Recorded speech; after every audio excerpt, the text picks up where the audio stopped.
Hello friend, जय माता दी। कैसे हैं आप सब? आए होप कि आप अच्छे होंगे। तो आज हम इस वीडियो में सीखेंगे प्लाजो की कटिंग, वो भी सिर्फ 2 मिनट में। तो हमने फैब्रिक को 4 फोल्ड करके रखा हुआ है और ऊपर से 2-2 इंच पे इस तरीके से हमें एक मार्क कर देना है।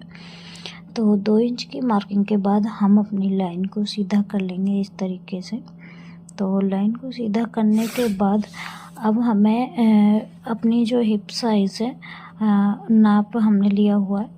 तो उससे पहले हमें लंबाई का नाप लगा लेना है। जितनी भी आपकी लंबाई है, लंबाई का नाप लगाते टाइम आपने ध्यान रखना है कि जो हमने लाइन खींची है उससे हमें नाप लेना है। जो हमने 2 इंच का एक्स्ट्रा फैब्रिक रखा है वो हमारा इलास्टिक के लिए रखा गया है।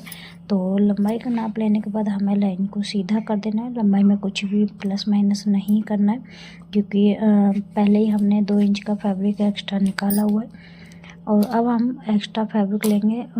लंबाई का नाप लेने के बाद नीचे 2.5 इंच का ले सकते हैं आप, 1.5 से 2.5 इंच तक आप ले सकते हैं और लाइन को सीधा कर देंगे। ये हमारा प्लाजो है। तो जितनी चौड़ी मोहरी आपने रखनी है उस हिसाब से आपने मोहरी का नाप लेना है। तो अब हमें क्या करना है, जितना भी हमारा हिप साइज़ है उसका 4th भाग लेंगे और उसमें 3 इंच ऐड कर देंगे। उस 3 इंच में हमारी लूजिंग भी होगी और सिलाई मार्जिन भी हमें 3 इंच ही ऐड करना है। तो 3 इंच ऐड करने के बाद जितना हमारा टोटल आया हिप साइज़ में उतना हमें आसन लेना है। और उससे अलग हमें एक और चीज़ का ध्यान रखना है कि अगर आप हैवी साइज़ का बना रहे हो तो ऐसा ना हो कि हिप साइज़ के हिसाब से आपकी लूजिंग को ऐड करके ज़्यादा बड़ा आसन हो जाए। तो उसके लिए आपने ध्यान रखना है कि 14 इंच की लेंथ से 14.5 तक आप रख सकते हो। उससे ज़्यादा आसन हम नहीं रखते। लास्ट हैवी साइज़ के लिए हमें 14.5 इंच का रखना होता है। और तो आसन की गोलाई हमने दे दी है और इस तरीके से हम ऊपर से इसको कर देंगे। अब हमें क्या करना है, शेप पर पट्टी लेंगे। उससे पहले हमें मोहरी का निशान लगाना है। जितनी भी आपने मोहरी रखनी है उतनी मोहरी का आप निशान लगाएंगे इस तरीके से।